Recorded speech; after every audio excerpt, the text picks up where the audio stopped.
Hi, and welcome to the Nurse Listening Tour with Sharon, Dina, and today's special guest. We are so excited that you're able to join us today. We want to issue a warm welcome to the Think Differently by Design Listening Tour with your hosts, Dina Redinger and Sharon Weinstein, co authors of the book Think Differently 18 Strategies to Fix Broken Thinking. We invite you to engage with your peers and us as we address issues related to nurses, nursing, and of course, the workforce. In our studies of those in leadership positions, we have found that success happens when we ask the right questions and solve the right problems. Our respective healthcare and writing careers make us uniquely qualified for this role as facilitators. So we invite you to sit back, relax, listen to today's session, and then make a decision to be a part of a future program by participating in a 30-minute discussion using the LinkedIn Live platform. We'll be conducting our interviews through the end of the first quarter, which is the end of March. We still do have a couple of openings. Please let us know if you are interested. Today, though, we welcome Vicki George, managing partner and CEO of Nursing Consulting Partners LLC, where they provide consultation on magnet, peer review, pathway to excellence, and shared governance. Prior to her current position, she was CEO of VMG Consulting in Wisconsin and New Hampshire. Vicki brings a wealth of experience to the table, having served as CNO of an academic health center and entire systems at Catholic Health Initiatives in Denver and Aurora Healthcare in Milwaukee, which is where we first met. A fellow of the Academy of Nursing in my class of 2001, Vicki is also a fellow of the University of Pennsylvania's Wharton School for Nurse Execs and the Kellogg School of Management Executive Women's Program Leadership on Boards. A published author and presenter on a global scale, please welcome Vicki George. Welcome, Vicki. Thank you, Sharon. I appreciate that introduction. I guess as you get older, you have more things that people have to say about you. Yes, you do have more things. That is true. You do have more things. So we are excited you're here because we know that you have a lot of knowledge. And so I'm going to ask you a quick question here. As a consultant, you've worked with many nurse leaders, and what are they saying about the workforce today? Yes, it's a great question. And I have been privileged really to travel the world talking to nurse executives, not just in the US, but certainly all over the globe. And they're all saying pretty much the same thing. They're trying to understand them. And I think that's the biggest issue. Of course, the pandemic hasn't helped in that situation because of all of the virtual connections that we do now. I think most of them are talking about how can they listen better? How can they be at the point of care, at the front lines, if you will, hearing what the concerns are, and then, of course, addressing them with the best evidence that they have today in terms of the workforce. Mm-hmm. Are you finding any sort of pushback from leaders, or if you were to, give leaders a tip? What would you say to them to change this dynamic? Because it's all good to think we can all step up and share your ideas, but what would you have leadership do a little bit differently to really engage what's happening right now? Well, that's another great question. I mean, some of the things, and as you heard, I'm a consultant today, so certainly not in a executive leadership position, or if you will, in any of the management positions in acute care or long-term care or where we find nurses across the continuum. But I would suggest that really the tip I would say is, go back to the evidence. Look at the research. There is a lot of work and a lot of surveying being done now of nurses. And that research is out there. So pay attention to it. I think sometimes we get it in our head as leaders, as nurse leaders, that we sort of know what nurses want because we're nurses ourselves. And unfortunately, that's the big disconnect. And quite honestly, this is the first time, really, in the history of nurses that we've had almost 5 different generations working together in the clinical practice arena. So you've got some veterans that are still sort of hanging on. I just met one the other day, a NICU nurse, and I said, "You look great. What are you doing?" And she said, "Well, let me take you to my locker." And we opened up the locker, and there were all kinds of motions and potions and pills and things like that, which I'm I sure love did. it. It was all of her enthusiasm and her active Mhm. engagement that was keeping her there. And then, you talk about the baby boomers and things are changing for them, right? It used to be that we outnumbered everybody 4-1. And now the millennials and the Z's have moved into that position, and it's basically 50-50 at this point. So you've got to understand where the millennial generation is coming from and the Z's. And I said, that would be the tip. I mean, I've been privileged. I have a son and a daughter. So I brought up a Gen Xer and I brought up a millennial. And they're very, very different, as you probably all know out there. And so, how you address their concerns, how you listen, and what is the new workforce of today asking for from their leadership, I think is very different than what we heard 20 years ago, for example. Well, I think that was a great response, Vicki. I think you're exactly right and spot on because it used to be a rarity that a young BSN grad would be supervising a 65-year-old on a unit who might have been a diploma or associate degree grad. But the young person was the one in charge. Now the tables have shifted and you're right, with 5 generations in the workforce at once, it has had a huge impact. And I, like you, can relate to the fact that, yes, I have been around my own kids and now even my own grandkids Right. who communicate in a totally different style. Yes. They just do things. They can be sitting next to one another in the backseat of a car and texting one another Absolutely. because it's not appropriate to speak in front of the person who's driving the car if in fact they're not the driver. So yes, things have definitely changed, and it's a matter of it's easier to keep up if you truly understand. And one of the things that I told Dina about you before we started the program, we chatted this morning, and I said, Vicki is one person who has always, always had nurses' backs, has always listened to nurses. Well, I don't know if that has to be, I was a pediatric nurse by background when I graduated, and lucky enough, actually, I guess lucky, to be appointed as the chief nursing executive when I was 32 years old. So I think it was in the generation that I was managing, if you will. And blessed, of course, to be introduced to great mentors, one of which is Dr. Tim Porter O'Grady. So Oh. you will hear from me always the practice of governance. As Sharon said in the introduction, governance is part of my being. It's how I lead in the clinical arena, regardless of the profession. So, for example, when I managed the pharmacy, we did the same work of governance and engagement that we did in nursing, that we did in social work. So I've been privileged to be able to manage other professions besides nursing, and it's always the same.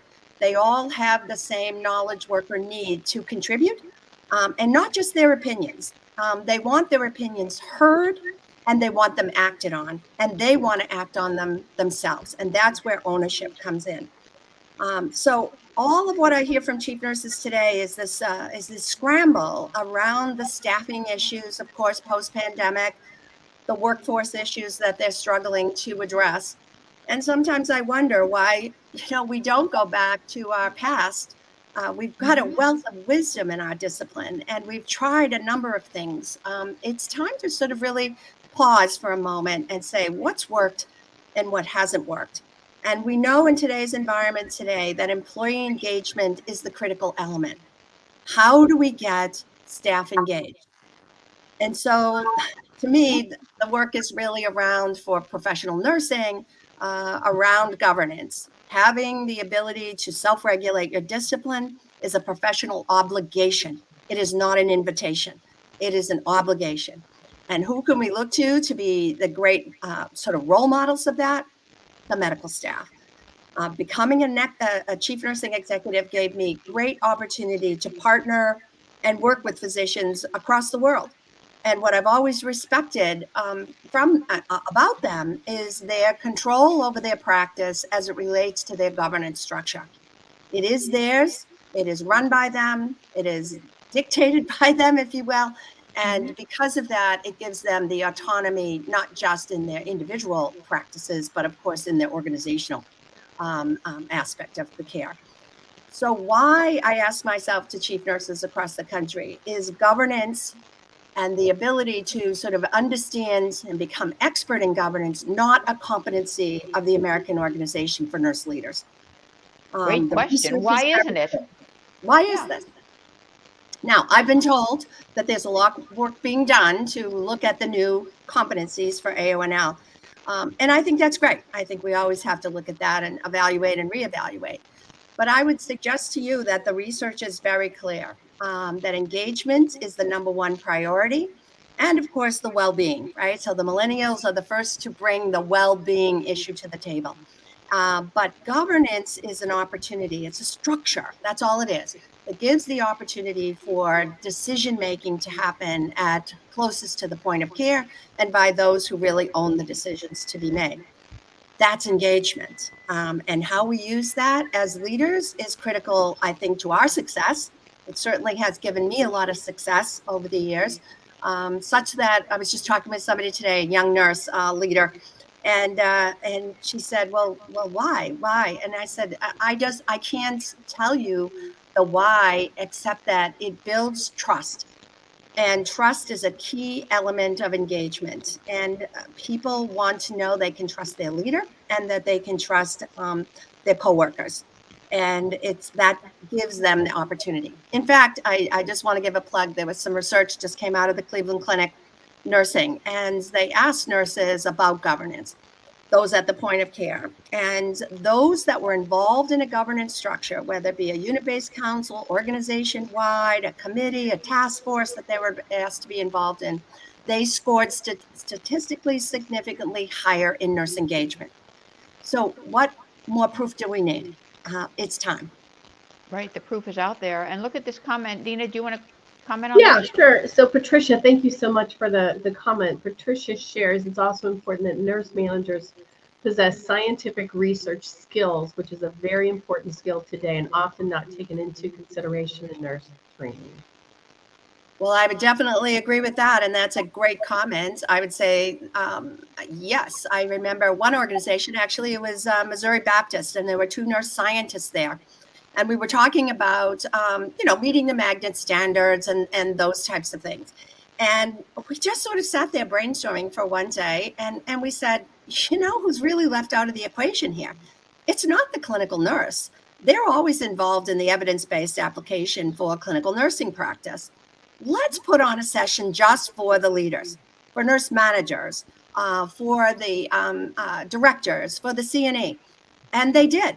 And they were asked to take an evidence-based practice, research it, look through it from an administrative standpoint, not from a clinical practice standpoint, but administrative standpoint, review the evidence, it's the inference and how they could use this evidence to relate.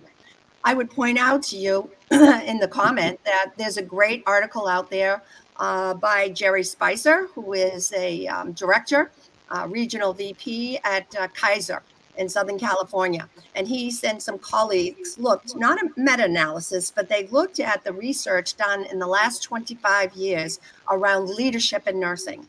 And again, what do you suppose emerged from that? Mm-hmm. Competence in governance. And many other things, of course, but I really think that's a great point. And nurses across the world do not get any of this in their education, nor do CNEs get it except through great mentors in their organization. It's just not part of any administrative program that I've been able to identify to date. So. Well, Why I is certainly that? hope, I'm sorry, Dina, I certainly hope that those in the education space are watching this because as they review their own curriculum, this needs to be a core competency. Go ahead, Dina. No, I totally agree with you. So my question is, you know, why is this not getting more attention, do you think? No, I wish I had the answer to that. I think it's not getting attention because people don't understand it. They don't understand it. And I would say this truthfully. Again, I'm privileged to lecture about governance and the issues of professionalism across the world. I always go back to the original definition that was developed in 1910 when a group of people asked the medical staff, how do you know a good doctor from a not so good doctor? And it was Albert Flexner at the time who went out and defined what it meant to be a professional, what it meant to be, if you will, a good physician. And I put the good in parentheses there. And what he said was that first and foremost, you have to have a knowledge based in the research of your own discipline. The second is that you have to conduct peer review. You have to be willing to look at your practice, share it with others, and then grow from that differentiated review. You have to have a unique relationship with the customer serve, with the client, with the patient, family, etc. And then lastly, as a professional discipline, you must self-regulate your discipline. I would refer anybody here that wants to look at history to take the One Strong Voice for Nursing. You can get it on Amazon. I think it's cost $3. I was just writing a chapter in a book, so I had to go back to the original source. So I ordered it up. It's a privilege to read it. It's about the American Nurses Association establishment of the self-regulation of the discipline. And so we look at that and say, well, that was great. In 1950, there were 50,000 nurses in the country. So they had the ANA to define self-regulation. Now there's over 4 million. So I think we need structure at the hospital, at the practice site. And that's just a translation of that work into the practice site. But every time I lecture on this, Dina, I get all of the nurses in the audience going, I never heard that before. I've never heard any of this before. This is news to me, right? This is news to me. And when I say to them, governance is not by invitation, it's by obligation. You must, as a professional, if you're going to demonstrate your professionalism, self-regulate your discipline. So structures of governance are not optional anymore. And yet we still have chief nurses in this country that don't understand how and why. And that's a problem, I believe. Politically, we could get into a huge discussion in terms of, do nurse leaders really know that this is in fact their obligation? And that if collectively they put their voices together to be heard, we could in fact be a self-regulated profession. Absolutely. Instead, there are too many people who try to intervene in that process and voice their opinions and tell us what nursing really is and what nurses can and cannot do, when in fact we haven't assumed the obligation ourselves. It's absolutely true. And we've allowed it for many, many years. And so it's time. I mean, that's my hope. So in my new chapter in Tim Porter O'Grady's book, which was one of my goals that I checked off this past year, I was able to put some very forward direction for people, I guess. A little nervous that they might take it the wrong way, but at my age, it has to be said, is what I say. Who cares? I look forward to reading that. It's sort of just what I've always found. And let me just say that, Dina, because I want to get back to that question too. I believe that we really haven't, like, for example, what I said, the ANA said, we must regulate our discipline, self-regulate our discipline, self-govern our discipline, whatever terms you want to use. But the problem is all of these agencies, if you will, or professional organizations, they tell us what the standard is, but they don't tell us how to do it. And so therein lies the issue. You have to learn by trial and error. I was blessed that I met Tim early on in my career, and I learned how to do it the right way. But the bottom line is most are not that lucky. And so there's opportunity, I think, out there for us to help to grow and develop emerging leaders. I mean, let's face it, as I said, 50% of the workforce now are millennials and Zs. It's time to bring them to the table. It's time to help them understand their obligation, and it's time to turn it over. So that as they grow and develop, they've been succession planned, if you will, into this role with good knowledge and good skills, and of course, good intuition. Yeah, if I might, you were fortunate to be mentored by Tim, a true nursing icon. There is no question. You were receptive to learning from this professional.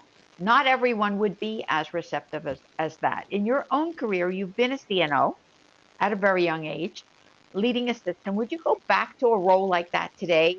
And if yes, why? And if no, why not?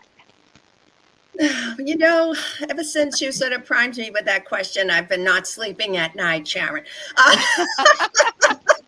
But Well, how to answer it? I mean, I have loved all of my roles. I have to honestly say that.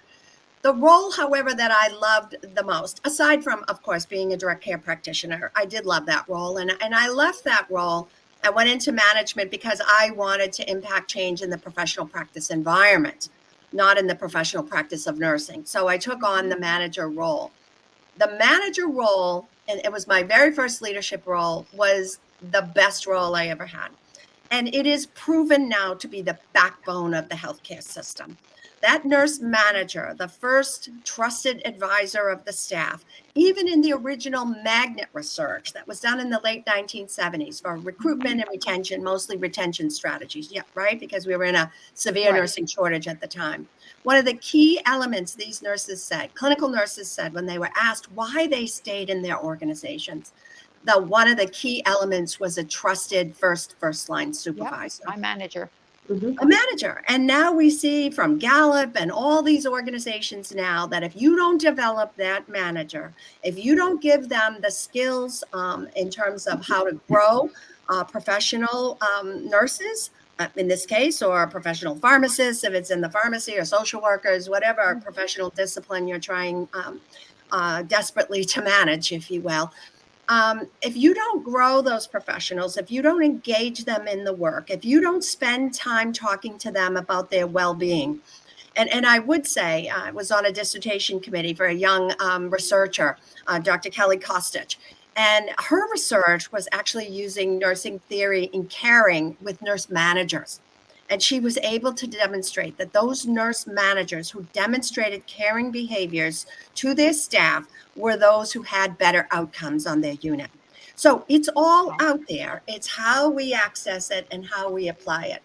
So was I privileged to be the first chief nursing executive of Catholic Health Initiatives? Sure. Like any other role in innovation, though, there's a lot of role confusion. And we have a lot of that in healthcare today, and in particularly in nursing, I believe. So the more we're clear with nurse managers on how to set expectations, how to set goals with individuals, and let's face it, the millennials are known as the goal-setting generation. So if you're a baby boomer and you're not sitting down setting goals with your millennial nurse, you're going to lose him or her to the workforce, because they'll go find someone who will professionally develop them and will help them move to the next level of their career aspiration. So it's time that we take, I think, that we just sort of sit back and just like you're doing in these broadcasts, listening to each other. There's so much wisdom, really, just on this screen. Yeah. That we've been there, we've done it, we've made our mistakes, and we really need to succession plan the next generation of nurses into these executive leadership roles. But yes, I would do the nurse manager role again. I don't think I have the physical stamina, though, to do it anymore, because they are very busy. I've seen their offices, and they've got lots to deal with every single day. So Sharon Herbert asks, what's the responsibility of nursing leadership, and is anyone in charge of mentoring and growing our next generation of nurse leaders? Well, I would think the American Organization of Nurse Leaders, they are putting on series of education programs, and I applaud them. A number, and probably the most popular, are they're using Tim. And their shared governance lectures, he's doing them. I don't know how often it is now. I don't see but it's the most requested Content, topic, yes, that people are looking for. And so I think there's opportunity there. Do you remember, Sharon, way back when Tim first started, we used to have a shared governance conference every year. Exactly. Yeah. And people went to learn from that. And it's time, I think, for us to start some of these It's time things to resuscitate that. Yeah. And people came, and just like the Magnet Conference, they came and they talked about their journey and what it was like to achieve magnets. They talked about what it was like to build governance, some of the pitfalls that they just had. I was just yesterday lecturing to a group in Saudi Arabia, brand new hospital in Jeddah. And the nurse managers, their assignment was, I gave a lecture a week ago, and then, no, I'm sorry, 6 weeks ago. And then they were coming back for their second session, and they were to have their assignment of going and setting up their unit-based councils and what it was like to do that.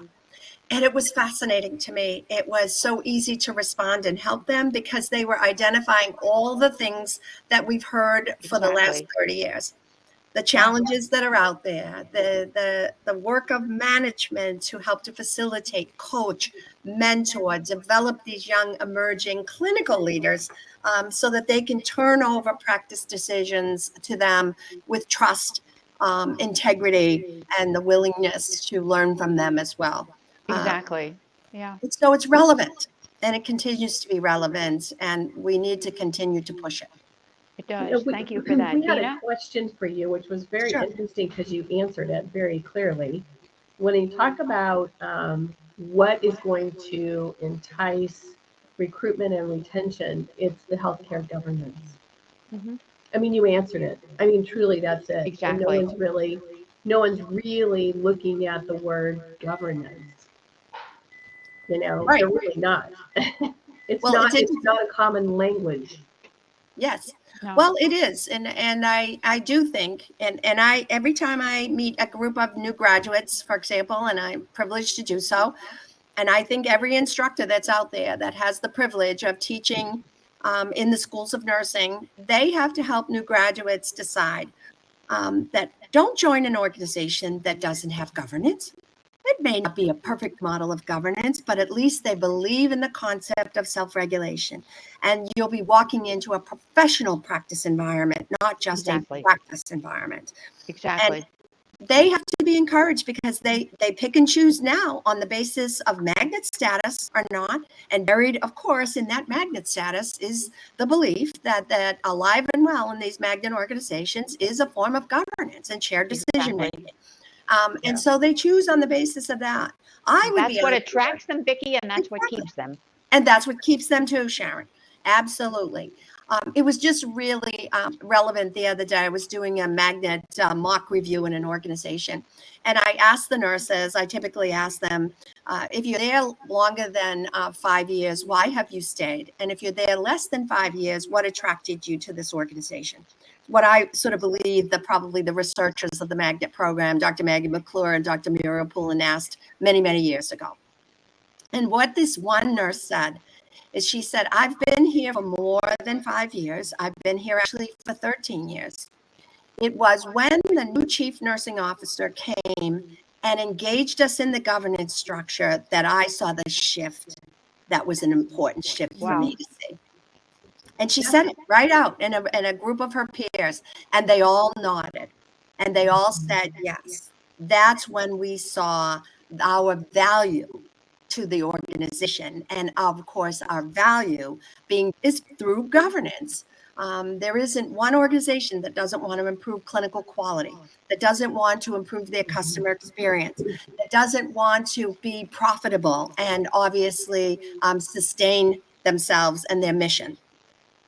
What's the way to do that? Well, it's interprofessional governance. Of course So it what is. medical staff has and nursing has now been educated to have, the pharmacy must have, the social workers, the respiratory therapists, the laboratory technologists, all of them are professionals working in this sort of matrix organization, and they need to have their own governance structure where those at the point of care are making practice decisions. Then and only then can we create the new table, the new decisional table, where each leader of the discipline comes to the table, including the medical staff, to now talk about how do we deliver excellence in patient care, because each of our disciplines is delivering excellence in our professional care. And that needs to be the new reality. It does. It does. So I'm going to ask you this final question, Vicki. What would you tell a younger version of yourself? Oh, what a great question. I have to say I've had a blessed and beautiful career. I've loved every position that I've been in. I probably would tell myself to get my doctorate earlier because it was an interprofessional doctorate. I really think that, listening for people, how should I say this? Listening to the wisdom of people that have gone before me. I think sometimes as a young person, you think you know it. And and it's you've got to surround yourselves. I wish actually I did mention that Tim was a great mentor, but I would have loved to have had a mentor in nursing administration. And that I did not have. So knowing what I know today, I probably would have sought out an executive coach, someone for me personally, Great. not someone provided by the organization. That person I did find later in life at Catholic Health Initiatives, and she was a huge benefit to me in terms of my personal growth and development, but helping me decide that really being in the 32nd floor of a steel office building as the chief nursing executive of 68 hospitals in 19 states was not where my passion was. And so I was able then to go into consulting, and I've loved every minute of it since. So yeah, I would have gotten an executive coach much earlier on in my career. Good Love advice. Good advice. Listen, we could go on forever. We really could. You are such a great guest, and you have such a wealth of knowledge to contribute. I won't even go into the times that we went shopping for your daughter in Moscow. That's a whole other thing. That's another discussion. But it is time for a close and an invitation for our listeners to join us again. We meet again on Thursday at the same time. Please, please do join us. Please participate.